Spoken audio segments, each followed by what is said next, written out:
পাশে আমরা বসে আছি, একের পর এক আমাদের উপর জুলুম করা হচ্ছে, একটা বিচার হচ্ছে না, বিচারের আশায় বসে আছি, মিছিল করতেছি, মিটিং করতেছি, এখনো বিচার পাওয়া যাচ্ছে না। অতএব আমরা কাদের দিকে তাকিয়ে থাকবো? এই জন্য আমরা বর্তমান ক্ষমতাসীন সরকারকে বলবো, যদি বিচার করেন অনতি বিলম্বে এদের বিচারকে বাস্তবায়ন করুন, এদের ফাঁসিকে কার্যকর করুন। আর যদি বিচার করতে ব্যর্থ হন, মুসলিম মা বোনদের ইজ্জত রক্ষা করতে যদি ব্যর্থ হন, ব্যর্থতার দায় স্বীকার করে দ্রুত অনতি বিলম্বে পদত্যাগ করুন। এই দেশের ওলামায়ে কেরাম ঐক্যবদ্ধ হয়ে হাতে হাত রেখে আফগানিস্তানের তালেবানের মতো খেলাফত প্রতিষ্ঠা করেই তাদের বিচারকে তারা প্রতিষ্ঠিত করবে ইনশাআল্লাহ। আমার ভাইয়েরা, একটু চিন্তার বিষয়, দেশে বসবাস করি, 90% মুসলমান, তারপরে কেন আমরা মাজলুমের শিকার? কেন আমরা তো মাজলুমের শিকার?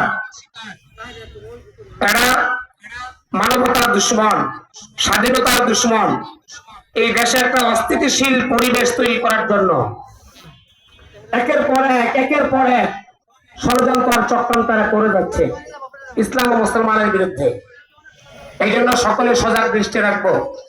ইসকন সদস্য, এটা আমাদের মুসলমানের জানের দুশ্মন, এরা আমাদের স্বাধীনতার দুশ্মন, এরা মানবতার দুশ্মন, এরা গোটা দুনিয়ার সমস্ত মুসলমানের দুশ্মন। এদের বিষ দাঁত ভেঙে দেওয়ার জন্য প্রত্যেকটা মুসলিম যুবককে হাতে হাত রেখে, কাঁধে কাঁধ রেখে ঐক্যবদ্ধ ভাবে দীপ্ত কণ্ঠে শপথ নিতে হবে।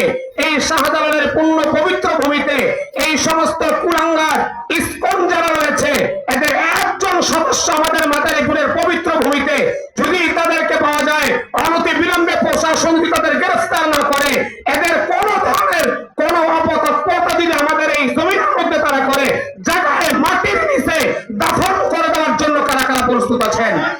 আল্লাহ সকলকে কবুল করে বলুন আমিন। এদের অভিশপ্ত শিকড় এই পবিত্র জমি থেকে উপড়ে ফেলতে হবে। এই পুরা বাংলার জমিনের ইসকনের কোন অভিশপ্ত শিকড় এই জমিনে থাকতে পারবে না। সকল মুসলিম যুবককে হাতে হাত রেখে শপথ গ্রহণ করতে হবে। এই পবিত্র ভূমির পবিত্রতা রক্ষার জন্য, প্রতি ইঞ্চি মাটির পবিত্রতা রক্ষার জন্য ইসলামের শত্রু, মুসলমানের শত্রু, দেশের শত্রু, স্বাধীনতার শত্রু, মানবতার শত্রু, এদেরকে চূড়ান্ত পর্যায়ে মোকাবেলা করতে হবে, প্রতিহত করতে হবে। প্রয়োজন সকল মুসলমান যদি আমাদের জীবন দিতে হয়, রক্ত দিতে হয়, জান দিতে হয়, জেল যেতে হয়, যত ধরনের আমাদের উপর জুলুম করা হোক না কেন, এদেরকে পবিত্র ভূমি থেকে একদম চূড়ান্ত পর্যায়ে এদের বিস্তার, এদের বিষাক্ত শিকড় উপড়ে ফেলে চূড়ান্ত পর্যায়ে নিষিদ্ধ করতে হবে। এটা আমাদের ঈমানের দাবি, ঠিক কিনা বলেন?